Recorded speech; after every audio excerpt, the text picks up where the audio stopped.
Hello po, good morning. Ayan po yung trabaho natin, oh. Ayan. 2 araw po natin itong binayo. Ayan po. No, meron tayong talong. Ayan, saka yung atsal. No? So, yung paglinis po, ganito. Dito. Ayan, nilinis natin. Ayan, may talong po akong nilagay dito. So, ilang piraso lang po. Parang pang ano lang. Para dito lang sa bayan. Sira-sira po yung ating yung ating atsal, no, kasi hindi nalagaan. Sayang po, napakasayang, no.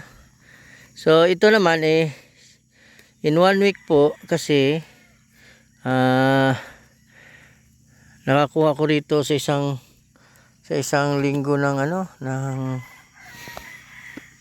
tig 12 kilos, 12 kilos, no. Ayan, ang presyo ngayon is 80. Nung nakaraang mga ilang buwan, 200 po ang kilo. Ayan. So, maaga tayo dito. Kahapon, saka kanina. Ayan. Saka, ayan, oh. So, lipat tayo mamaya dyan. Medyo nakakapagod din, oh. Pero magandang exercise to. Magandang exercise. So, ating dyan, mga kalingap, sa ating mga taga-agri, no. Itong dito, yung kagaya ko na may sakit, no, na operahan na sa heart. Meron lang akong i-share sa inyo. Tungkol po sa, alam nyo ba yung paragis? No? Alam nyo po yung paragis? Marami po dito. Ayan po, oh, tinabi ko po. Ito yung paragis po. Ayan. Tinabi ko po to. Ayan. Lilinisin natin to. Ayan, oh. Kasama yung ugat. Sabi nila, ugat lang daw. Pero mas maganda ata kung sabay-sabay na. Yun ang ginagawa ko pang ilang buwan na. Nung una pong nung unang pa-check up ako sa doktor kasi from October yung last na-operahan ako.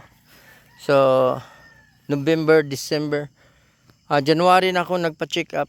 Yun nga, sabi ng doktor nang ko ako. Sabi niya isang himala to na yung 4 na ugat ko na barado, isa na lang po ang may bara. So may bypass po yun siya, no. Yung mga ugat may bypass na. So meaning nun, dadaan sa yung binaypass at saka doon sa original. Yung original na barado, malinis na po. Ayun, good news po yung ng Diyos, no. So isa na lang ang may bara. Sa kagagamit ko, halos araw-araw ko iniinom yung tubig na pinapakuluan na ng paragis. Ayun po. Kasi meron akong nakilala na ganon, sinabi na, brother, subukan mo yung paragis. Talaga daw, effective daw. Saka yung isang tauhan ko rito, yung pinsan niya, pinauwi po, nagtatrabaho yun sa Manila, pinauwi ng Davao. Ngayon nung umuwi na, ang pinapagawa sa kanya ng mga matatanda yung paragis po, pakuluan. Ginagawa niyang tubig araw-araw. Sa awa ng Diyos, mabot siya ng 1 taon. Nawala yung stage 4 na cancer. Isipin niyo po yun, stage 4. So gumaling yung tao, gumaling. So walang naman, minalas din siya kasi after nun, pumunta siya ng Davao City, nagtrabaho. Bumalik siya sa kanyang mga bisyo noon. Inom, puyat, sigarilyo. So wala rin, no? Ilang buwan lang yun. Magaling na sana. Wala na, normal na. Pero nung bumalik siya, after 3 months na ata, 3 to 5 months, nagkasakit siya ulit. Yun, bumigay na yung kidney, lahat-lahat po. So, once na bigay ng Diyos yung natin, yung alam buhay, kaya alagaan po natin, no? So, ito yung masishare ko sa inyo, yung, ayan. So, ito po, ganito po yung itsura niya. Ayan po. Ayan, napalibutan na yung atsal. Hindi pa ako natapos dito. Ayan, bunutin na. Matigas to. Ayan o, ugat. So, ganyan po yung paragis. No? Ito po yung itsura ng paragis. Marami po to sa atin. No? Sa palibot, no? Ayan. Maliban na lang puro semento yung palibot. Yung sementado. Ayan. Nag-iipon ko yan. I-share ko po sa inyo, no? Ayan, Kuya Bal. Oh, maganda to, Kuya Bal. Subukan na to. Maganda yung result ko sa sa laboratory nung nakaraan. Oh, tapos nag-exercise ako ito. Ito yung ginawa ko kanina umaga. Napuyat ako. Tsaka ang ganda, yung sugar ko bumaba eh. Bumaba. Hindi na maabot ng 100.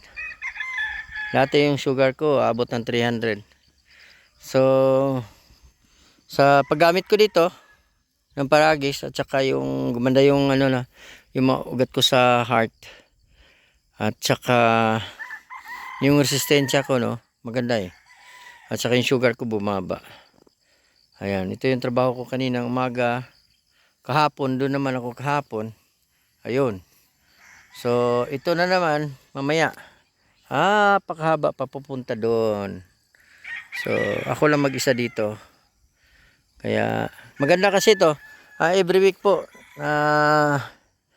nakukulikta ko rito, nasa 10 kilo, 10 o 12 kilo.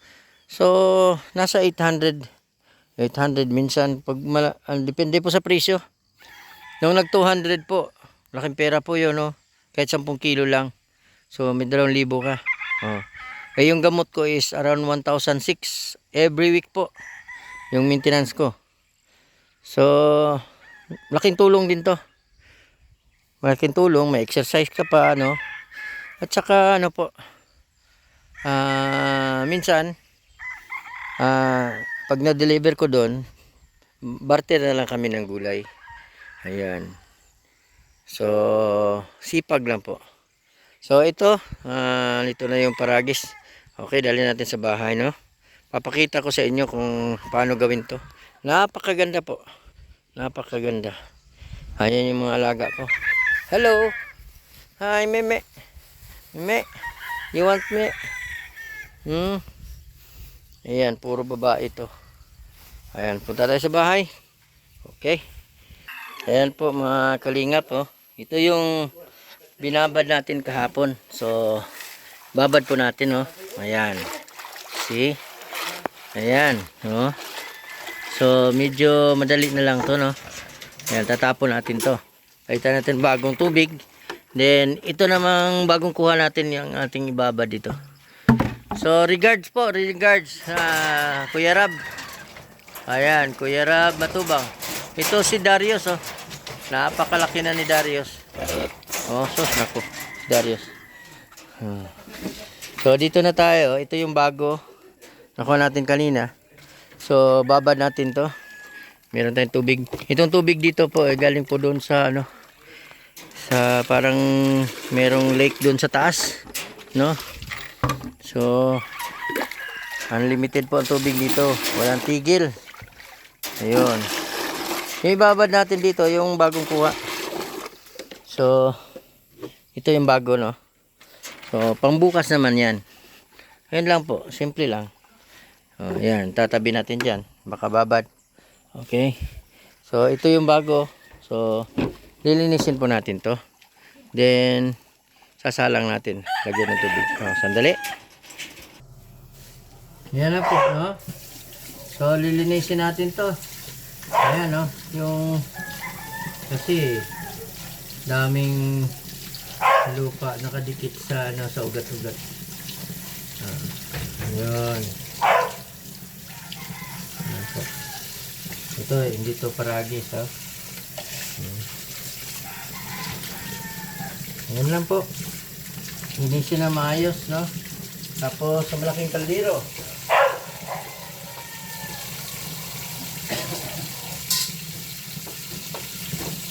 So ganito kalaking kaldero. Ayan, marami na to. Maraming tubig na yan. At kinulawang to. Ano ba to? Yan po natin lalagay, no? Ayun.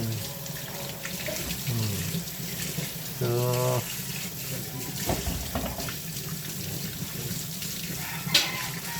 patay lahat bacteria nito. Tapos ito, sasalang po natin doon. Okay?